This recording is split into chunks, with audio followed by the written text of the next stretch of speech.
Hello everyone, welcome to my YouTube channel. तो आज हम बिहार दरोगा का मोस्ट एक्सपेक्टेड क्वेश्चन लेकर आए हैं बाई केजीएस यानी कि खान ग्लोबल स्टडीज़ के द्वारा, जिसमें 744 टोटल क्वेश्चन हैं, यानी कि लगभग 700। और ये पब्लिश किया गया है खान सर के द्वारा बाई खान ग्लोबल स्टडीज़ के द्वारा। और आज का क्लास हमारा चौथा होने जा रहा है कि यानी कि पार्ट 4 है इसका, क्योंकि मैं 100 प्रश्न डेली करवाती हूँ, क्योंकि मेरे फ़ोन में इतना स्टोरेज नहीं होता कि एक साथ में 1.5-2 घंटे का वीडियो बना पाऊँ। तो आज का पार्ट नंबर 4 होगा, जिसमें हम देखेंगे 300 से 400 तक के क्वेश्चन को देखने वाले हैं, डिस्कशन करने वाले हैं। अगर इससे पहले आप प्रीवियस क्लास नहीं देखे हैं, जैसे पहला, दूसरा, तीसरा, तो आप जाके हमारे चैनल पे विजिट कर सकते हैं। ओके, वो प्लेलिस्ट में दिया गया है और वो प्लेलिस्ट का नाम है टॉनिक बैच। ओके, तो चलिए देर नहीं करते हैं, हम क्वेश्चन की तरफ आगे बढ़ते हैं। तो चलिए देखिए, सुमेलित करने के लिए संविधान सभा की समितियां कि संविधान सभा की समितियों के अध्यक्ष कौन कौन थे, तो बात कर लेते हैं। सबसे पहले दिया है प्रारूप समिति, तो ध्यान दीजिएगा, प्रारूप समिति 29 अगस्त 1947 में बनी और इसके अध्यक्ष थे doctor Bhimrao Ambedkar. Okay, next है संघ शक्ति समिति के अध्यक्ष कौन थे, तो ध्यान दीजिएगा, जवाहरलाल नेहरू जी थे। नेक्स्ट है चालन समिति के अध्यक्ष कौन थे, तो ध्यान दीजिएगा, डॉक्टर राजेंद्र प्रसाद थे। प्रांतीय संविधान सभा समिति के अध्यक्ष कौन थे, तो सरदार वल्लभ भाई पटेल थे। मौलिक अधिकार उप समिति के अध्यक्ष कौन थे, तो ध्यान रखिएगा, जेबी कृपलानी जी थे। नेक्स्ट है अल्पसंख्यक उप समिति के अध्यक्ष कौन थे, तो एच.सी. मुखर्जी थे। ओके, नेक्स्ट है झंडा समिति, तो ध्यान रखिएगा, झंडा समिति के अध्यक्ष डॉक्टर राजेंद्र प्रसाद थे। नेक्स्ट है कार्य संचालन समिति के अध्यक्ष कौन थे, तो देखिएगा, के.एम. मुंशी थे। ओके, और ध्यान रखिएगा, मालवणकर जी संविधान सभा के ये क्या थे, स्पीकर थे। ओके, नेक्स्ट देखिए, अगला हमारा क्वेश्चन 302 है। क्वेश्चन है कि ये भी सुमेलित करना है, पंचायती राज एवं प्रशासनिक सुधार से। ध्यान दीजिएगा, बलवंत राय मेहता समिति, ध्यान दीजिएगा, किससे संबंधित है, तो ध्यान दीजिएगा, इसमें त्रिस्तरीय ढांचा यानी कि इसमें ग्राम, ब्लॉक और जिला आते हैं। ध्यान रखिए, किसमें, बलवंत मेहता समिति में। अब बात कर लेते हैं अशोक मेहता समिति की, तो ध्यान रखिएगा, अशोक मेहता समिति में द्विस्तरीय ढांचा आता है, इसमें मंडल और जिला आते हैं। ठीक है, नेक्स्ट है एल.एम. सिंघवी समिति, तो ध्यान रखिएगा, इसके अंतर्गत पंचायती राज को संवैधानिक दर्जा दिया गया है। ओके, नेक्स्ट है संथानम समिति, तो इसमें भ्रष्टाचार निवारण के बारे में बात की गई है। अगला है सरकारी आयोग, ध्यान रखिएगा, इसमें केंद्र और राज्य के संबंध के बारे में बताया गया है। अगला है फजल अली आयोग, तो ध्यान रखिएगा, इसमें भाषाई आधार पर राज्यों का पुनर्गठन किया गया था। ठीक है, फजल अली आयोग के अंतर्गत। अगला है धन आयोग, तो ध्यान दीजिएगा, जिसमें राज्यों का पुनर्गठन किया गया है। और वही बात करें जेवी समिति की, तो इसमें भाषाई आधार को खारिज किया गया है, किसके द्वारा, तो जवाहरलाल नेहरू के द्वारा, वल्लभ भाई पटेल और पत्ताभी, ये तीनों लोग इसमें शामिल थे। ओके, अब देखिए, अगला हमारा क्वेश्चन दिया है, सुमेलित इसमें करना है, इसमें आर्थिक एवं बैंकिंग सुधार समितियां जो हुई हैं उनके बारे में यहाँ पे प्रश्न दिया गया है। तो सबसे पहले देखिए दिया है नरसिंहम समिति किससे संबंधित है, तो बैंकिंग सुधार से। ध्यान रखिएगा, राजा चिलैया समिति तो कर सुधार से संबंधित है। सुरेश तेंदुलकर समिति, तो ध्यान रखिएगा, गरीबी रेखा का आकलन है, इसमें होता है। और शिवरामन समिति का संबंध किससे, तो नाबार्ड की स्थापना से। नाबार्ड की स्थापना 1982 में हुई थी। अगला है मल्होत्रा समिति, तो ध्यान रखिए, इसमें बीमा क्षेत्र सुधार के बारे में किया गया था। और है आबिद हुसैन समिति किससे, तो लघु उद्योग से संबंधित है। स्वामीनाथन समिति तो किसानों की समस्याओं से संबंधित है, ये भी ध्यान रखिएगा। नेक्स्ट है विमल आलान समिति, तो आरबीआई का रिजर्व फ्रेमवर्क से है। नेक्स्ट देखिए, अगला सुमेलित करने के लिए बोला, जिसमें जांच आयोग एवं अन्य महत्वपूर्ण विषय दिया है। तो ध्यान रखिएगा, मंडल आयोग का कार्य क्या है, तो ओबीसी आरक्षण से संबंधित कार्य है इसका गठन कब हुआ था, तो 1990 में। ओके, और ध्यान रखिएगा, ओबीसी आरक्षण कितने प्रतिशत है, 27% है। लिब्रहान आयोग किससे संबंधित, तो ध्यान रखिएगा, बाबरी मस्जिद विध्वंस से संबंधित है। नानावटी आयोग, तो ध्यान रखिएगा, गोधार कांड से संबंधित है। जैन आयोग की बात करें तो राजीव गांधी हत्याकांड से संबंधित है। कोठरी आयोग शिक्षा सुधार से संबंधित है। और कस्तूरी रंगन समिति तो नई शिक्षा नीति से है, और ये नेप 2020 में है। नेक्स्ट है श्री कृष्ण समिति, तो तेलंगाना गठन से है। और शाह आयोग तो आपातकाल से संबंधित है, जिसकी इसमें आपातकाल की जांच की जाती है। और कब शुरू की गई थी, 1977 में। ओके, नेक्स्ट देखिए, अगला इसमें हमारा क्वेश्चन है कि मौलिक कर्तव्यों को संविधान में किस समिति की सिफारिश पर जोड़ा गया था। ध्यान रखिएगा, स्वर सिंह समिति पर मौलिक कर्तव्य को जोड़ा गया था। तो option number C right answer हो जाएगा। चलिए नेक्स्ट क्वेश्चन देखते हैं। अगला क्वेश्चन है कि प्रारूप समिति में डॉक्टर भीमराव अम्बेडकर के अलावा कितने सदस्य थे, तो ध्यान रखिएगा, इसमें कुल 6 सदस्य थे। ध्यान रखिएगा, प्रारूप समिति में डॉक्टर अम्बेडकर के अलावा पूछेगा तो 6 लिखेंगे, लेकिन पूरे टोटल कुल पूछता तो अब कितने लगाते, 7 लगाते। ठीक, क्योंकि इसमें अम्बेडकर जी को नहीं पूछ रहा, तो अम्बेडकर के अलावा 6 लोग और रहेंगे, अम्बेडकर जी तो टोटल कितने हो जाएंगे, 7 हो जाएंगे, इसका ध्यान रखिएगा। अगला है केंद्र और राज्यों के बीच संबंधों की समीक्षा के लिए 2007 में कौन सा आयोग गठित किया गया था। ध्यान रखिएगा, इसमें ऑप्शन नंबर ए करेक्ट हो जाएगा, मदन मोहन पंछी आयोग गठन किया गया था। नेक्स्ट अगला क्वेश्चन दिया है कि काका कालेकर आयोग का संबंध किससे है, तो ध्यान रखिएगा, इनका संबंध प्रथम पिछड़ा वर्ग आयोग से संबंध है, किसका? काका कालेकर आयोग का। अगला क्वेश्चन दिया है कि किस समिति ने सिफारिश की थी कि गरीबी रेखा का निर्धारण केवल कैलोरी खपत पर आधारित नहीं होनी चाहिए? ध्यान रखिएगा, ये सुरेंद्र तेंदुलकर समिति के द्वारा ये सिफारिश की गई थी। तो option number C correct answer हो जाएगा। नेक्स्ट क्वेश्चन अगला दिया है कि नेक्स्ट क्वेश्चन देखिए, अगला दिया है कि विजय केलकर समिति का संबंध किस विषय से है? तो ध्यान दीजिएगा, विजय केलकर समिति का संबंध इसमें जीएसटी से है। ऑप्शन नंबर ए हमारा इसमें राइट आंसर हो जाएगा। ओके, अगला क्वेश्चन है कि निर्भया कांड के बाद आपराधिक कानूनों में संशोधन के लिए किस समिति का गठन किया गया था? ध्यान दीजिएगा, JM वर्मा समिति का गठन किया गया था। ओके, अगला क्वेश्चन है कि राज्य पुनर् आयोग 1953 के अध्यक्ष कौन थे? ध्यान रखिएगा, इसमें अध्यक्ष थे Fazal Ali. Option number C right answer हो जाएगा। नेक्स्ट क्वेश्चन देखिए, अगला दिया है कि रंगराजन समिति ने किस वर्ष पर रिपोर्ट दर्ज की थी? किस विषय पर? ध्यान दीजिएगा, किस विषय पर पूछ रहा है? तो उपयुक्त सभी, यानी कि रंगराजन समिति जो थी ये विनिवेश पर थी, आधारित भुगतान संतुलन पर भी थी और गरीबी मापन पर थी। इन सभी को हम क्या कर देंगे? करेक्ट कर देंगे। नेक्स्ट क्वेश्चन है कि ठक्कर आयोग ने किसकी हत्या की जांच की थी? तो ध्यान रखिएगा, इंदिरा गांधी की हत्या की जांच किस आयोग के द्वारा की गई थी? तो ठक्कर आयोग के द्वारा की गई थी, इसका आप ध्यान रखिएगा। अगला क्वेश्चन है कि इंद्रजीत गुप्ता समिति का संबंध किससे है? तो ध्यान रखिएगा, इंद्रजीत गुप्ता समिति का संबंध चुनाव सुधार से है। ओके, नेक्स्ट क्वेश्चन है कि उर्जित पटेल समिति ने किसकी समीक्षा की थी? तो ध्यान दीजिएगा, इसमें ऑप्शन नंबर ए हमारा करेक्ट हो जाएगा, यानी कि मौद्रिक नीति ढांचा की। ओके, आइए नेक्स्ट क्वेश्चन देखते हैं। देखिए अगला क्वेश्चन क्या है। देखिए अगला क्वेश्चन हमारा दिया है कि गॉडगिल फार्मूला का संबंध किससे है? तो ध्यान रखिएगा, गॉडगिल फार्मूला का संबंध ये केंद्र द्वारा राज्यों को सहायता अनुदान करना है। ध्यान रखिएगा, और पंचवर्षीय योजना के तहत। ओके, नेक्स्ट क्वेश्चन दिया है कि हंटर आयोग भारतीय इतिहास में 2 बार बना। एक 1919 वाला हंटर आयोग किसके लिए था ये पूछ रहे, तो ध्यान रखिएगा, ये हंटर आयोग जालियांवाला बाग हत्याकांड के समय था 1919 में। ओके, और ध्यान रखिएगा नेक्स्ट है, और जो 1882 का हंटर था ये किससे संबंधित था? तो आयोग शिक्षा पर ये आधारित था। ओके, नेक्स्ट क्वेश्चन है BN श्रीकृष्ण समिति हाल ही में किस कानून के मसौदों के लिए चर्चा में थी? तो ध्यान रखिएगा, ये डेटा संरक्षण बिल के लिए चर्चा में थी। अगला क्वेश्चन है कि सच्चर समिति ने किस समुदाय की सामाजिक आर्थिक स्थिति का अध्ययन किया? तो ध्यान रखिएगा, मुस्लिम समुदाय की। Option number C right answer हो जाएगा। ओके, नेक्स्ट क्वेश्चन यह है कि यशपाल समिति का रिपोर्ट का शीर्षक क्या था? तो ध्यान रखिएगा, यशपाल समिति रिपोर्ट का जो शीर्षक था वो शिक्षा बिना बोझ के था। ओके, नेक्स्ट क्वेश्चन है कि वोहरा समिति का संबंध किससे? तो ध्यान रखिएगा, राजनीति का अपराधीकरण से वोहरा समिति का अध्यक्ष का संबंध। ओके, नेक्स्ट क्वेश्चन है कि केलकर टास्क फोर्स ने सिफारिश की थी किसकी? तो ध्यान रखिएगा, करों के सरलीकरण के लिए। Okay, option number B right answer हो जाएगा। नेक्स्ट क्वेश्चन है कि शिवरामन समिति की सिफारिश पर किस संस्था की स्थापना हुई थी? ध्यान रखिएगा, शिवरामन समिति की सिफारिश पर नाबार्ड की स्थापना की गई थी। कब नाबार्ड की स्थापना की गई थी? तो 12 जुलाई 1982 में। ओके, अगला क्वेश्चन है कि राधा कृष्णन आयोग 1948 मुख्य रूप से किस शिक्षा स्तर के लिए गठित हुआ था? ध्यान रखिएगा, विश्वविद्यालय शिक्षा के लिए। ओके, नेक्स्ट क्वेश्चन दिया है अगला कि सुमेलित कीजिए प्रमुख फ्लैगशिप योजना एवं प्रारंभिक वर्ग। ध्यान रखिएगा कि कौन सी योजना किस वर्ष में लाई गई थी, ठीक उसे संबंधित यहाँ पे दिया है। पहला हमारा है जनधन योजना। तो ध्यान रखिएगा, ये 28 अगस्त 2014 को इसकी स्थापना की गई थी, जिसमें वित्तीय समावेश की सबसे बड़ी योजना है हमारी। स्वच्छ भारत मिशन की शुरुआत कब की गई थी? ध्यान रखिएगा, गांधी जयंती पर, यानी 2 अक्टूबर 2014 में स्वच्छ भारत मिशन की स्थापना की गई थी।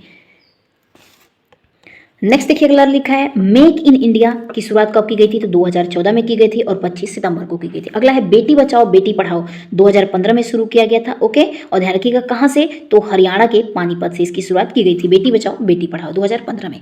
अगला है कि PM उज्ज्वला योजना। तो ध्यान रखिएगा 2016 में, और ये यूपी के बलिया से शुरू की गई थी। नेक्स्ट है आयुष्मान भारत। तो ध्यान रखिएगा, ये झारखंड के रांची से 2018 में शुरू की गई थी आयुष्मान भारत की।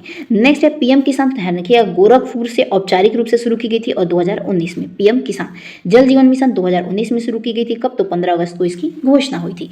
नेक्स्ट देखिए अगला हमारा है योजना एवं संबंधित मंत्रालय की कौन सी योजना किस मंत्रालय के अंतर्गत आती है, इससे संबंधित यहाँ पे दिया हुआ है। नेक्स्ट अब बात कर लेते हैं सबसे पहले मनरेगा की। ध्यान रखिएगा, जो मनरेगा योजना है ये कौन सी मंत्रालय इसका देखभाल करती है या फिर इसको संभालती है? तो मनरेगा को ग्रामीण विकास मंत्रालय के द्वारा संभाला जाता है। अगला है अटल पेंशन योजना। तो ध्यान रखिएगा, इसका कामकाज वित्त मंत्रालय देखती है। PM स्वनिधि योजना का कामकाज आवासीय एवं शहरी कार्य मंत्रालय के द्वारा देखा जाता है। अगला है PM श्री स्कूल। तो शिक्षा मंत्रालय इसका देखभाल करती है। सागरमाला की बात करें तो जहाज रानी और पतन मंत्रालय के अंतर्गत है ये। मिशन शक्ति की बात करें तो मिशन शक्ति योजना महिला एवं बाल विकास मंत्रालय के द्वारा संभाला जाता है। नेक्स्ट है उड़ान। तो ध्यान रखिएगा, नागरिक उड्डयन मंत्रालय के द्वारा इसकी देखभाल की जाती है। अगला है रैंप, तो ध्यान रखिएगा एमएस मई मंत्रालय के द्वारा इसकी देखभाल की जाती है और ये सूक्ष्म उद्योग के लिए प्रसिद्ध है, ध्यान रखिएगा। चलिए अगला हमारा दिया है योजना एवं उनका उद्देश्य फोकस, यानी कि कौन सी योजना का मुख्य उद्देश्य क्या है उसका, यानी कि जो योजना बनाई गई है वो किस लिए बनाई गई है, इसके विषय में यहाँ पे दिया है। सबसे पहले बात कर लेते हैं हृदय योजना, तो ध्यान रखिएगा विरासत शहरों का विकास करना है हृदय योजना के अंतर्गत। नेक्स्ट है नमामि गंगे का उद्देश्य क्या है, तो गंगा की सफाई से है। ओके, इंद्रधनुष मिशन का उद्देश्य क्या है, तो टीकाकरण है और बच्चों एवं गर्भवती महिलाओं के टीकाकरण से, यानी कि वैक्सीन से। ओके, अगला है पीएम कौशल विकास, तो कौशल विकास से है। पीएम आवास योजना सभी के लिए क्या है, घर के लिए प्राप्ति के लिए है ये उद्देश्य। ओके, पीएम फसल योजना तो किसानों को फसल बीमा है, यानी कि उनकी फसल खराब हो जाएगी तो उससे पहले जो बीमा करते हैं उससे संबंधित है। सॉयल हेल्थ केयर कार्ड का संबंध क्या है, तो मिट्टी की जांच से। ओके, और ध्यान रखिएगा इसका जो उद्देश्य है स्वस्थ धारा खेत हरा है। ठीक है, नेक्स्ट है स्टैंड अप इंडिया, तो ध्यान रखिएगा उद्यमिता को बढ़ावा देना है जिसमें SC ST महिलाओं के लिए है ये। Okay, stand up India. आइए अगला हम बात कर लेते हैं। नेक्स्ट है कि नवीनतम योजना, यानी कि जो 2023-24 के अंतर्गत लागू की गई योजनाएं उनका यहाँ पे दिया, ये बहुत ही इंपॉर्टेंट है, तो ध्यान रखिएगा। सबसे पहले देखिए इसमें आ जाएगा PM विश्वकर्मा, तो ध्यान रखिएगा कारीगर और शिल्पकार इसका उद्देश्य है और ये 18 पारंपरिक इसमें क्या है व्यवसाय दिए हैं। ठीक, आइए आगे देखिए इसमें क्या दिया है। देखिए आगे इसमें सबसे पहले दिया है हमारा PM जनमन, तो ध्यान रखिएगा जो PM जनमन योजना है उसका उद्देश्य विशेष रूप से कमजोर जनजाति समूह का क्या करना, मदद करना। नेक्स्ट है PM प्रमाण योजना, तो ये वैकल्पिक उर्वरक के बारे में है। मिष्टी योजना, तो ये मैंग्रोव संरक्षण से संबंधित है। PM सूर्य घर, तो 300 यूनिट मुफ्त बिजली से संबंधित है। नेक्स्ट है अमृत धरोहर, तो ध्यान रखिएगा रामसर साइट से है और ये आद्य भूमि का क्या करना है, इसमें संरक्षण करना है, यानी कि इंडियाज वेटलैंड का संरक्षण करना है। लखपति दीदी, तो ध्यान रखिएगा इसमें स्वयं सहायता समूह की महिलाएं हैं जिसमें 2 करोड़ से 3 करोड़ का इसमें लक्ष्य इसको रखा गया है। नेक्स्ट है महिला सम्मान बचत पत्र, तो इसमें महिलाओं के लिए जमा योजना है कि वो अपना जमा राशि यहाँ पे कर सकती हैं। आइए नेक्स्ट है कि जारीकर्ता संस्था के नाम सुमेलित करना है कि किसे कौन सी संस्था जारी करती है। तो सबसे पहले UNDP की बात करें तो मानव सूचकांक को UNDP जारी करता है। वैश्विक लैंगिंग अंतराल तो विश्व आर्थिक मंच करता है, यानी WEF करता है। वैश्विक शांति सूचकांक की बात करें तो institute for economics and peace करता है। विश्व प्रेस योजना की बात करें तो रिपोर्ट विदाउट बॉर्डर्स करता है। ग्लोबल इनोवेशन इंडेक्स की बात करते हैं जिसमें विश्व बौद्धिक संपदा संगठन है ये। भ्रष्टाचार बोध सूचकांक की बात करें तो ट्रांसपेरेंसी इंटरनेशनल हो जाएगा। ऊर्जा संक्रमण सूचकांक की बात करें तो विश्व आर्थिक मंच हो जाएगा। ओके, जलवायु परिवर्तन की बात करें तो जर्मन वाच हो जाएगा। ओके, आइए अब अगला हमारा दिया है कि नेक्स्ट क्वेश्चन देख लेते हैं। देखिए अगला क्वेश्चन हमारा दिया है कि निर्देश, इसमें दिया है सूची पहले को सूची दूसरे से मिलान करना है जिसमें भारत की रैंक है इसमें कि किस सम्मेलन में भारत का कौन सा रैंक रहा है। सबसे पहले बात कर लेते हैं ग्लोबल फायर पावर इंडेक्स की, तो भारत इसमें 4थे नंबर पर था और शीर्ष पर अमेरिका था। जलवायु परिवर्तन प्रदर्शन सूचकांक में भारत 10वें नंबर पर था और तीसरा स्थान क्या था, खाली था। नेक्स्ट है हैनल पासपोर्ट सूचकांक की बात करें तो भारत इसमें 77वें स्थान पर था और शीर्ष पर सिंगापुर था। नेक्स्ट है ग्लोबल हंगर इंडेक्स में तो भारत हमारा 105वें पर था। विश्व खुशहाली सूचकांक में हमारा देश 126वें नंबर पर था और शीर्ष पर फिनलैंड था। अगला है ग्लोबल जेंडर के इंडेक्स में तो भारत हमारा 129वें रैंक पर था और सबसे शीर्ष स्थान पर यानी फर्स्ट रैंक पे आइसलैंड था। अगला है विश्व प्रेस सूचकांक में भारत 159वें स्थान पर था और सबसे आगे नॉर्वे था। अगला है हुरून ग्लोबल यूनिकॉर्न इंडेक्स में तो भारत हमारा तीसरा था और शीर्ष पर क्या था, अमेरिका था। ओके, आइए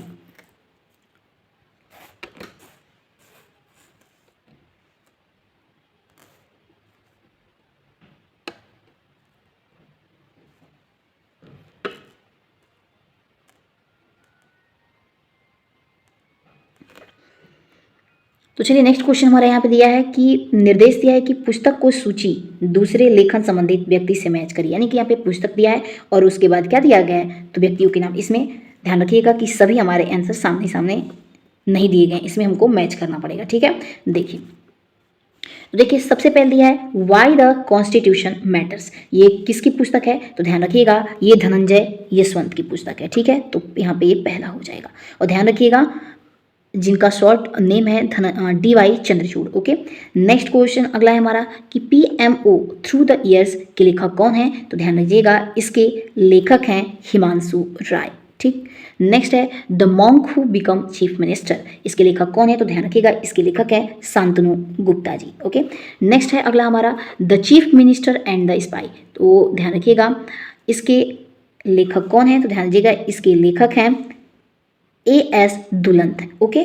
नेक्स्ट क्वेश्चन हमारा अगला है कि पावर विद इन के लेखक कौन है? तो ध्यान रखिएगा इसके लेखक हैं डॉक्टर बाला सुब्रमण्यम, तो इसमें सी हमारा करेक्ट आंसर हो जाएगा। नेक्स्ट है बिलीवर्स डेलिम, इसके लेखक कौन है? तो ध्यान रखिएगा इसके लेखक हैं अभिषेक चौधरी, तो इसमें जे ऑप्शन करेक्ट आंसर हो जाएगा। ओके। नेक्स्ट क्वेश्चन देख लेते हैं। देखिए अगला क्वेश्चन हमारा 7वां दिया है द आइडिया ऑफ डेमोक्रेसी के लेखक कौन है? तो ध्यान रखिएगा इसके लेखक हैं सैम पित्रोदा। ओके। ध्यान रखिएगा ये 7 नंबर का है। ओके। तो ऑप्शन नंबर इसमें डी हमारा एकदम राइट आंसर होगा। नेक्स्ट क्वेश्चन अगला दिया है कि नए भारत का सामवेद, इसके लेखक कौन है? तो ध्यान रखिएगा इसके लेखक हैं रामनाथ कोविंद, ध्यान रखिएगा। ओके। नेक्स्ट अगला है हमारा डेमोग्राफी रिप्रेजेंटेशन एंड डेलिमिनेशन के लेखक कौन है? ध्यान रखिएगा इसके लेखक हैं Ravi Mishra. Okay. Next question है कि इनकम्प्लीट जस्टिस के लेखक कौन है? तो ध्यान रखिएगा इनकम्प्लीट जस्टिस के लेखक कौन है? तो ऑप्शन इसमें बी हमारा करेक्ट हो जाएगा, यानी कि एस मुरलीधरन हो जाएंगे, तो ऑप्शन इसमें बी हम करेक्ट कर देंगे। ओके। नेक्स्ट क्वेश्चन देखिए अगला है द इमरजेंसी डायरीज के लेखक कौन है? तो ध्यान रखिएगा द इमरजेंसी डायरीज के लेखक अमित शाह के द्वारा ये विमोचन किया गया, तो 11 हमारा यहाँ पे करेक्ट आंसर हो जाएगा इसका। ठीक है। नेक्स्ट अगला दिया है हमारा कि बिहार के गांधी नीतीश कुमार के लेखक कौन है? ध्यान रखिएगा इसके लेखक हैं चौधरी चरण एवं शंभवी चौधरी, तो ये हमारा 12 का हो जाएगा correct answer. Okay. Next question है कि नैरेटिव्स ऑफ द बेंच के लेखक कौन है? तो ध्यान रखिएगा इसके लेखक हैं NV रमना, तो ये हमारा 13 का आंसर हो जाएगा। ओके। नेक्स्ट है द अनलिथिंडिंग जज के लेखक कौन है? अनइल्डिंग दिया है, तो अनइल्डिंग के लेखक कौन है? तो ध्यान दीजिएगा इसके लेखक हैं हमारे A.N. ग्रोवर, तो ये हमारा 14 का करेक्ट आंसर हो जाएगा। नेक्स्ट है बेसिक स्ट्रक्चर एंड रिपब्लिक के लेखक कौन है? तो ध्यान रखिएगा इसके लेखक P.S. श्रीधरन पिल्लई हैं, तो ये हमारा 15 का करेक्ट आंसर हो जाएगा। तो चलिए नेक्स्ट क्वेश्चन देखते हैं। अगला क्वेश्चन दिया है कि निर्देश निम्नलिखित में से कौन सा युग्म गलत सुमेलित है, यानी कि इसमें से कौन सा जो सामने सामने सुमेलित किया गया कौन सा गलत है। देखिए बाकी सभी सही हैं, लेकिन सिर्फ और सिर्फ एक हमारा गलत होगा, यानी कि ऑपरेशन अजय गलत है सिर्फ, क्योंकि ऑपरेशन अजय का संबंध यूक्रेन युद्ध क्षेत्र से नहीं है, बल्कि इजराइल हमास युद्ध क्षेत्र से भारतीयों की वापसी है, तो ध्यान दीजिएगा। बाकी सभी आइए एक नजर हम डाल लेते हैं इस पर, क्योंकि ये ऑपरेशन से संबंधित क्वेश्चन बहुत ही इंपॉर्टेंट है। तो देखिए सबसे पहले अब हम बात कर लेते हैं, सबसे पहले देखिए बात कर लेते हैं ऑपरेशन महादेव की। तो ऑपरेशन महादेव का संबंध किससे है? तो श्रीनगर में लश्कर कमांडर सुलेमान शाह से है। ओके। नेक्स्ट अब हम बात कर लेते हैं आगे ऑपरेशन ब्लैक फॉरेस्ट का संबंध किससे है? ध्यान रखिएगा इसका संबंध छत्तीसगढ़ तेलंगाना सीमा पर नक्सल विरोधी अभियान से है। ऑपरेशन सर्वशक्ति की बात कर लेते हैं, तो पाकिस्तान समर्थन आतंकवाद गतिविधियों को विफल करना है। ऑपरेशन चक्र 5 का संबंध किससे? तो डिजिटल अरेस्ट स्कैम नेटवर्क को ध्वस्त करना है। ओके। और CBI के माध्यम से। अगला है ऑपरेशन सरधवा, तो गणतंत्र दिवस से पूर्व जैसलमेर सीमा पर घुसपैठ को रोकना है, और किसके द्वारा? BSF के द्वारा, बॉर्डर सिक्योरिटी फोर्स के द्वारा। अगला है ऑपरेशन संकल्प, तो इसका संबंध है समुद्री लुटेरों से ईरानी जहाज का बचाव करना है। ओके। और किसके द्वारा? तो भारतीय नौसेना के द्वारा, यानी कि नेवी के द्वारा। अगला है ऑपरेशन सिंधु, तो इसका संबंध है ईरान में फंसे भारतीय छात्रों को निकालना। नेक्स्ट है ऑपरेशन इंद्रावती, तो ध्यान रखिएगा इसका संबंध हैती में फंसे भारतीय आपातकालीन को निकालना है। नेक्स्ट है ऑपरेशन शील्ड, तो इसका संबंध पाक सीमा से सटे राज्यों को नागरिक सुरक्षा देना है। ओके। देखिए अगला है ऑपरेशन सागर बंधु, तो जिसका संबंध श्रीलंका में चक्रवात दितवा पीड़ितों की सहायता करना है।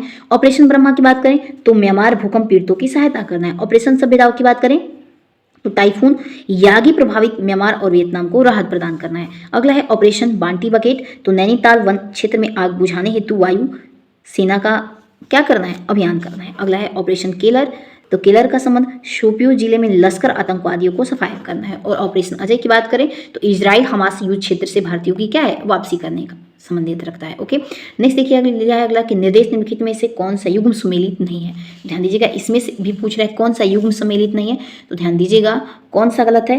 तो ऑपरेशन डेविल हंट, ध्यान रखिएगा यही हमारा ऑपरेशन डेविल हंट जो है ये म्यांमार सेना से संबंधित नहीं है, बल्कि ये बांग्लादेश से है। ठीक है। बाकी सभी हमारे सही दिए हैं, तो आइए एक बार देख लेते हैं सभी को, जितने भी ऑपरेशन है। बात कर लेते हैं ऑपरेशन कालनेमी की, तो ये उत्तराखंड पुलिस से संबंधित है और फर्जी साधुओं के विरुद्ध में है। ऑपरेशन शिवा की बात करें तो भारतीय सेना की है और अमरनाथ यात्रा सुरक्षा के लिए है ऑपरेशन शिवा। ऑपरेशन मर्यादा की बात करें तो उत्तराखंड पुलिस के लिए है और केदारनाथ यात्रा को सुरक्षा प्रदान करना। ऑपरेशन संस्कार की बात करें तो राजस्थान पुलिस के द्वारा चलाई गई है और ये सोशल मीडिया बाइकर गिरोह निगरानी में है, ठीक है। और ऑपरेशन मुस्कान की बात करें, ऑपरेशन मुस्कान 11 की बात करें तो तेलंगाना पुलिस के द्वारा है, जो बच्चों को शोषण से बचाना है। नेक्स्ट है ऑपरेशन नन्हे फरिश्ते, किससे संबंधित है, तो रेलवे सुरक्षा बल से है, यानी कि आरपीएफ से है, ठीक, जिसमें गुमशुदा बच्चों की तलाश करने से।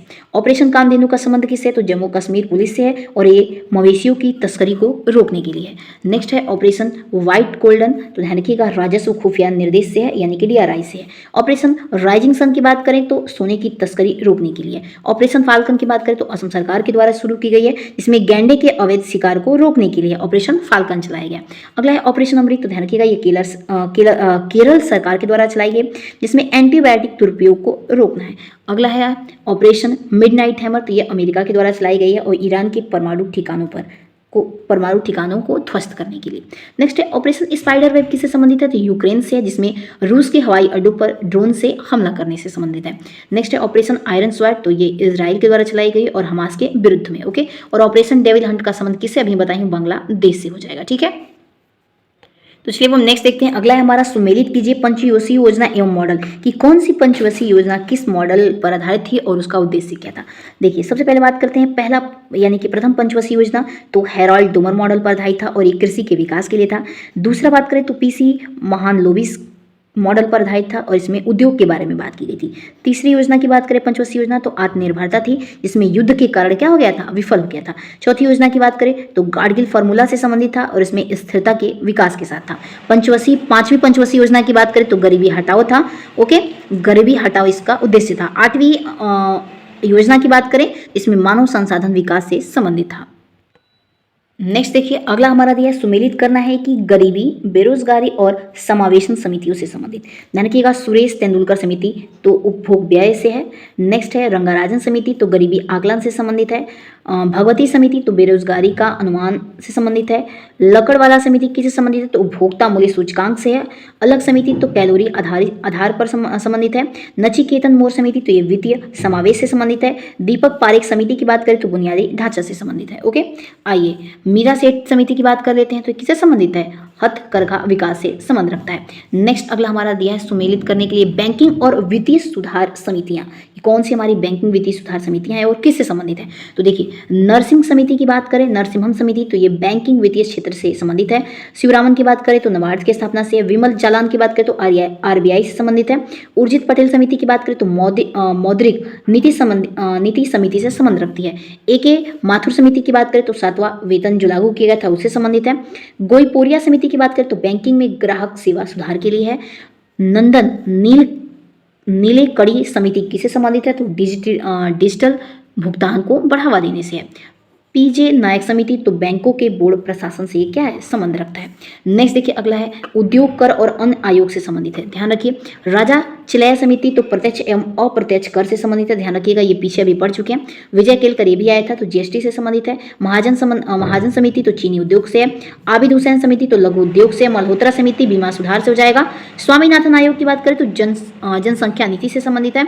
और ध्यान रखिएगा 15वां वित्त आयोग इसमें 41% कर हिस्सेदारी और 1% जम्मू कश्मीर लद्दाख के लिए कम किया गया था। जिसमें 14वां वित्त आयोग की बात करें तो इसमें 42% कर की हिस्सेदारी की बात कही गई थी। ओके, आइए नेक्स्ट अब अगला हमारा यहाँ पे प्रश्न शुरू हो रहा है। क्वेश्चन है कि भारत में योजना आयोग की स्थापना कब की गई थी तो ध्यान रखिएगा 15 मार्च 1950 में की गई थी और केसी नियोगी समिति के सिफारिश पर योजना आयोग का गठन किया गया था। ओके, नेक्स्ट क्वेश्चन है कि नीति आयोग का गठन कब किया गया था तो इसका गठन 1 जनवरी 2015 को किया गया। ठीक है, नेक्स्ट है रोलिंग प्लान या अनवरत योजना किस सरकार द्वारा लाई गई थी। ध्यान रखिएगा ये जनता पार्टी सरकार के द्वारा और कब 1978 से 70 के बीच में। ओके, आइए अब नेक्स्ट क्वेश्चन की तरफ आगे बढ़ते हैं।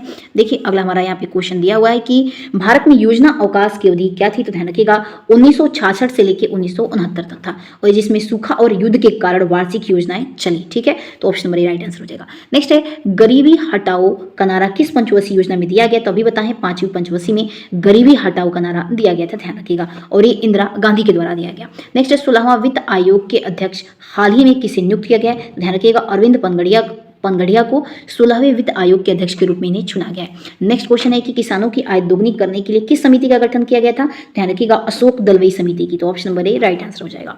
अगला क्वेश्चन है कि भारतीय संविधान के किस अनुच्छेद के तहत वित्त आयोग का गठन होता है? ध्यान रखिएगा अनुच्छेद 280 के तहत, और ये 5 साल पर राष्ट्रपति द्वारा किया जाता है। ध्यान रखिएगा राष्ट्रीय विकास परिषद के पदेन अध्यक्ष कौन होते हैं? तो ध्यान रखिएगा प्रधानमंत्री होते हैं। ठीक है। नेक्स्ट है बीमा नियामक और विकास प्राधिकरण की स्थापना किस समिति की सिफारिश पर हुई थी? तो बीमा की मल्होत्रा समिति पर। ओके। नेक्स्ट क्वेश्चन अगला है कि बॉम्बे प्लान कितने उद्योगपतियों द्वारा प्रस्तुत किया गया था? तो 8 उद्योगपतियों द्वारा ये शुरू किया गया था, जिसमें टाटा, बिरला और आदि सभी शामिल थे। बिरला।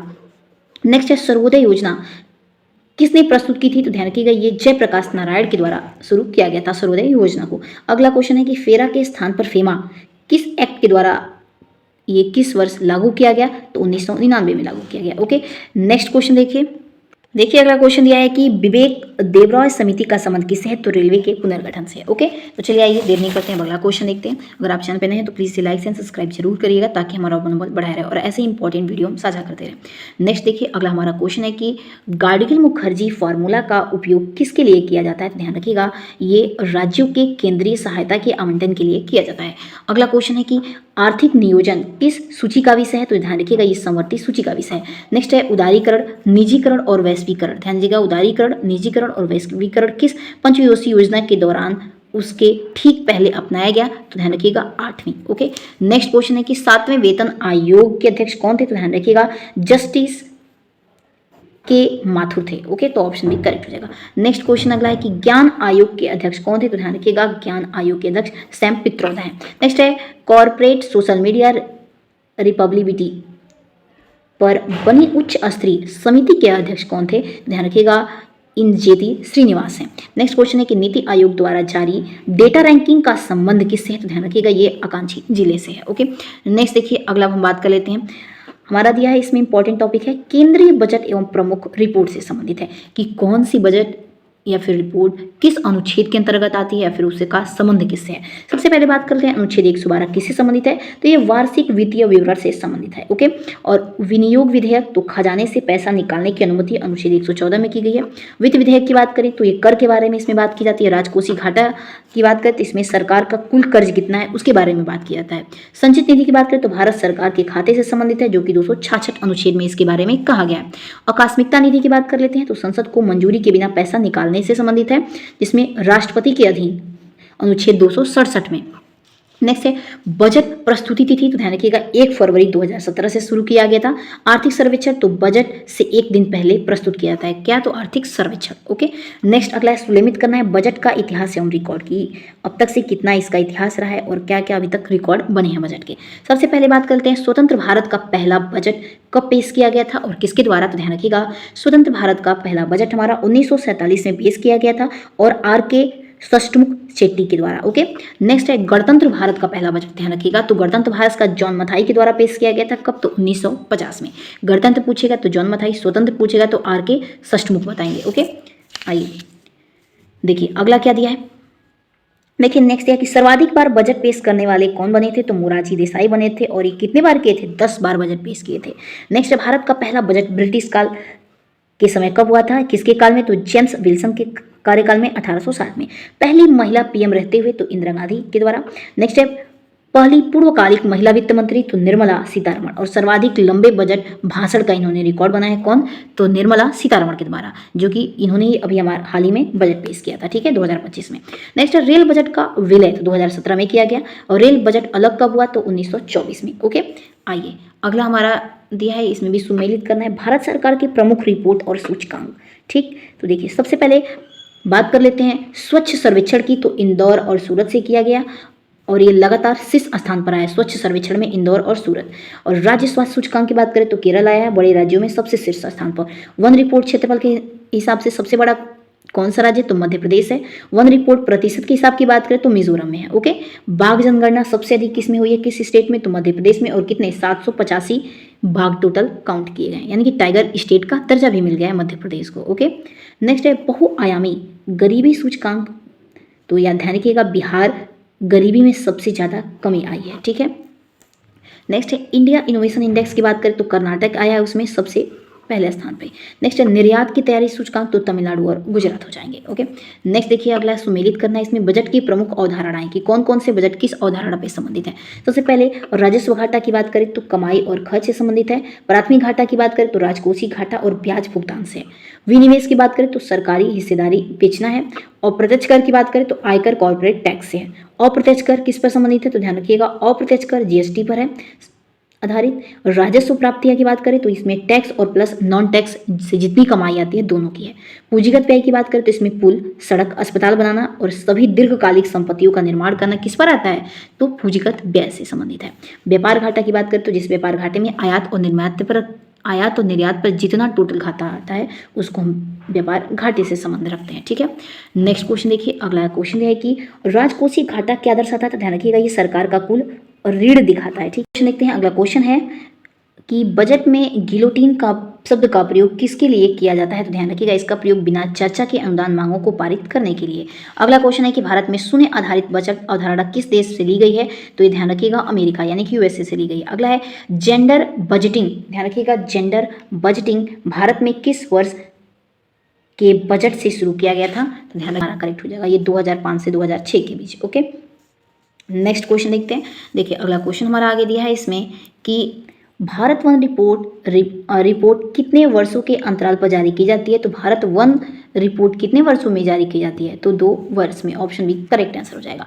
नेक्स्ट क्वेश्चन अगला दिया है कि नीति आयोग के बहुआयामी गरीबी सूचकांक के अनुसार किस राज्य ने गरीबी कम करने में सबसे अच्छा प्रदर्शन किया है तो उत्तर प्रदेश राज्य ने। ऑप्शन बी करेक्ट आंसर हो जाएगा। नेक्स्ट क्वेश्चन दिया है अगला कि स्वच्छ सर्वेक्षण किस मंत्रालय द्वारा जारी किया जाता है तो स्वच्छ सर्वेक्षण ये ध्यान रखिएगा आवास, शहरी और कार्य मंत्रालय के द्वारा जारी किया जाता है। अगला क्वेश्चन है केंद्र सरकार के बजट रुपया कहाँ से आता है और बोला है कि ये किसका सबसे बड़ा स्रोत वर्तमान में क्या है। इसका सबसे बड़ा स्रोत पूछ रहा है तो सी करेक्ट है उधार और अन्य देयताएं हैं। नेक्स्ट है रुपया कहाँ जाता है तो ध्यान रखिएगा और ये किस सरकार का सबसे बड़ा खर्च मद में होता है तो ध्यान रखिएगा ब्याज भुगतान के लिए। अगला क्वेश्चन है कि हलवा रस्म का संबंध किस घटना से है तो इसका संबंध बजट छपाई की प्रक्रिया से है।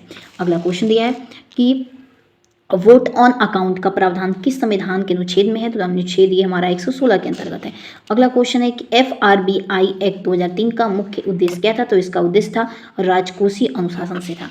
अगला क्वेश्चन है कि सतत विकास लक्ष्य SDG इंडिया इंडेक्स कौन जारी करता है तो ध्यान रखिएगा ये नीति आयोग के द्वारा इसे जारी किया जाता है।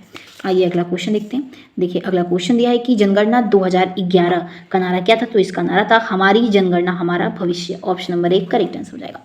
नेक्स्ट क्वेश्चन है कि बाघ गणना 2022 के अनुसार भारत में बाघों की कुल संख्या कितनी है। पूछ रहा है कि बाघ गणना 2022 में बाघों की टोटल संख्या कितनी है तो 3682 है। ओके, तो ऑप्शन सी करेक्ट हो जाएगा। और ध्यान रखिएगा संशोधित आंकड़ों के अनुसार ये दुनिया की 75% बाघ आबादी है। ठीक, यानी कि दुनिया में 75% बाघ हमारी कंट्री में निवास करते हैं। ओके, नेक्स्ट क्वेश्चन है कि लॉजिस्टिक प्रदर्शन सूचकांक में भारत राज्यों की रैंकिंग कौन जारी करता है तो ध्यान रखिएगा ये वाणिज्य एवं उद्योग मंत्रालय के द्वारा। अगला है कि भारत का विदेश मुद्रा भंडार कौन कस्टडी में रखता है तो ध्यान रखिएगा RBI रखता है। नेक्स्ट है बजट में पूंजीगत प्राप्ति का उदाहरण कौन सा है तो इसका उदाहरण है विनिवेश से प्राप्त राशि को। नेक्स्ट मानव सूचकांक रिपोर्ट कौन जारी करता है तो ध्यान रखिएगा ये UNDP के द्वारा जारी किया जाता है। अगला है इज लाइफ डूइंग बिजनेस अब बंद हो चुकी है पर ऐतिहासिक प्रश्न रिपोर्ट कौन जारी करता था तो इसे विश्व बैंक के द्वारा जारी किया था। ध्यान रखिएगा अगला हमारा जो टॉपिक है ये बजट सर्वेक्षण और बिहार विशेष से है। ध्यान रखिएगा सबसे पहले दिया है राजकोषीय घाटा लक्ष्य ध्यान रखिएगा तो 4.4% रही है। नई कर व्यवस्था कर मुक्ति आय सीमा की बात करें तो 12 लाख रही है। पूंजीगत व्यय की बात करें और ध्यान रखिएगा सभी हमारे ये बिहार से संबंधित हैं 11.11 लाख करोड़ रही है। प्रधानमंत्री जन धन कृषि योजना तो कृषि जिलों के विकास के लिए है। स्टैंडर्ड डिडक्शन तो ध्यान रखिएगा 75,000 पहले और बाद में 50,000 था। ठीक है, अब देखिए बिहार बजट 2025-26 के आर्थिक रिपोर्ट का यहाँ पे आंकड़ा दिया हुआ है। बिहार बजट का कुल आकार कितना है तो 3.16 लाख करोड़। बिहार में शिक्षा विभाग का आवंटन कितना है तो सर्वाधिक 60,964 करोड़ है। ठीक, बिहार का विकास दर कितना है तो 14.5% है और देश का सर्वाधिक सबसे विकास दर है ये बिहार का। और राजकोषीय घाटा बिहार की बात करें तो 3.0% है। बिहार में जितने भी नए नए योजना लागू किए गए हैं उसके बारे में यहाँ पे दिया हुआ है। देखिए दिया है मिशन दक्ष, तो कमजोर बच्चों को उपचारात्मक शिक्षा देने के लिए कक्षा 3 से 8 तक के। बिहार लघु उद्यमी योजना, तो 2 लाख का अनुदान देना है और ये स्वरोजगार हेतु। ओके। और पिंक बस सेवा महिलाओं के लिए सुरक्षित यात्रा के लिए है और इसमें महिला ड्राइवर और कंडक्टर दोनों होंगी। मुख्यमंत्री हरित कृषि योजना, बिहार के बारे में बात करें तो कृषि उपकरण किराए पर देने से संबंधित है। अगला है कन्या विवाह मंडप, ध्यान रखिएगा जिला स्तर पर विवाह स्थल निर्माण करवाना है। ओके। नेक्स्ट देखिए अगला हमारा क्वेश्चन है कि आर्थिक सर्वेक्षण 2024-25 का है जिसमें भारत और बिहार इन दोनों का ही है। तो देखिए भारत की जीडीपी वृद्धि दर कितनी है, तो 6.5 से लेकर 7% है। बिहार में शहरीकरण दर कितना है, 17.1%, तेजी से जो की वृद्धि हुई है। खुदरा मांगी की बात करें, इसका दायरा पूछा है तो 4.5% से लेकर के 5% है। ओके। नेक्स्ट देखिए आगे यहाँ से हमारा क्वेश्चन शुरू हो रहा है। क्वेश्चन यह है कि केंद्रीय बजट 2025-26 में घोषित नई कर व्यवस्था के तहत अब कितनी आय तक शून्य टैक्स है, तो ध्यान रखिएगा 12 लाख तक। अगला क्वेश्चन है कि बिहार के किस विभाग को बजट 2025-26 में सबसे ज्यादा पैसे आवंटित किया गया, तो शिक्षा के विभाग में। ओके। अगला क्वेश्चन है कि बिहार लघु उद्यमी योजना का लाभ लेने के लिए परिवार की मासिक आय कितनी होनी चाहिए, तो 6,000 कम से कम होनी चाहिए, 6,000 से कम होनी चाहिए। आर्थिक सर्वेक्षण 2024-25 के अनुसार भारत का विदेश मुद्रा भंडार किस स्तर को पार कर गया है, तो $620 बिलियन को। Option number B correct answer हो जाएगा।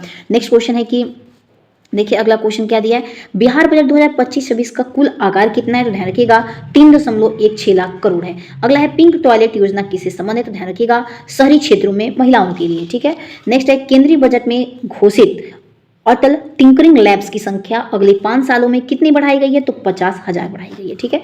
अगला क्वेश्चन देखते हैं। अगला क्वेश्चन है कि बिहार में कैंसर के इलाज के लिए बजट 2025-26 किस संस्था के गठन की घोषणा की गई है, तो ध्यान रखिएगा किस संस्था की, तो ऑप्शन नंबर बी करेक्ट हो जाएगा, बिहार कैंसर केयर सोसाइटी की गठन की गई। ठीक है।